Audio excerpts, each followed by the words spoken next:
Risiko, imbalan, dan harapan.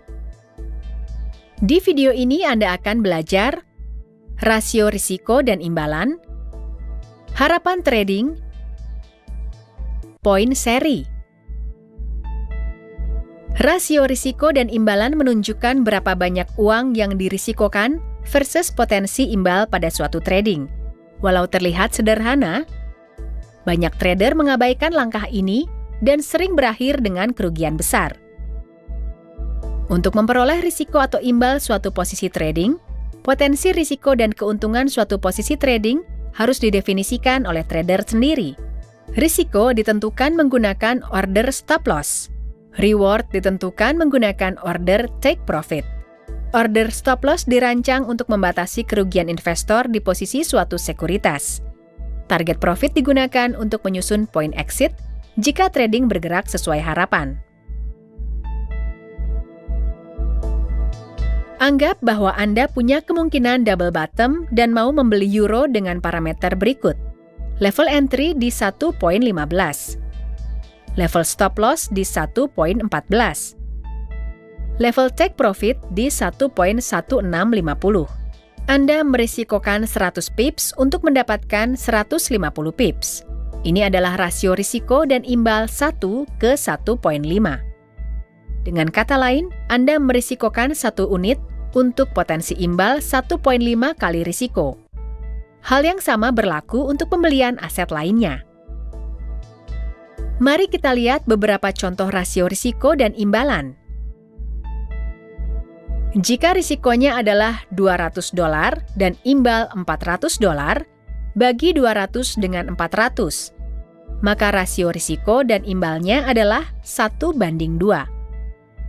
Jika risikonya adalah $500 dan imbal $1.500, bagi 500 dengan 1.500, maka rasio risiko dan imbalnya menjadi 1:3.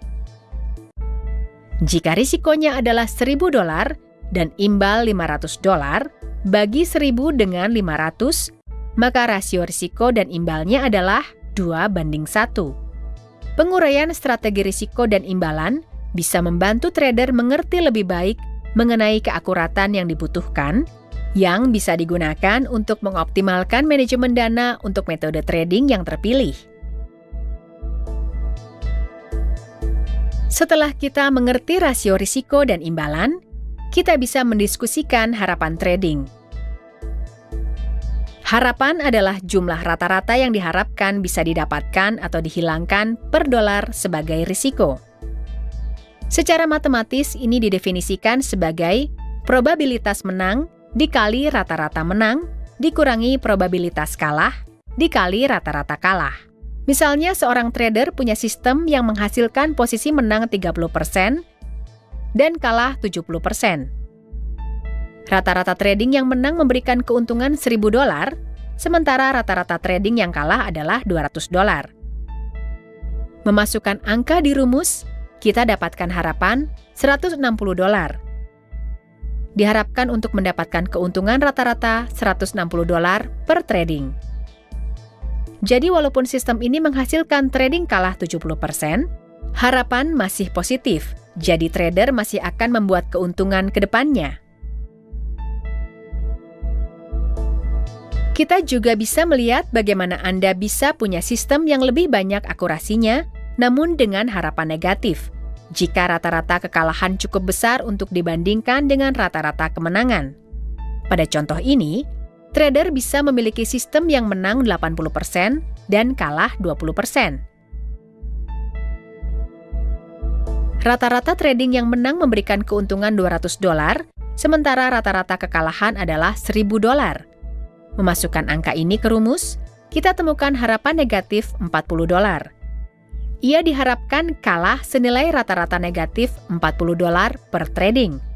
Walaupun sistem ini menghasilkan trading menang 80%, harapannya negatif, dan karenanya trader akan kehilangan uang nantinya.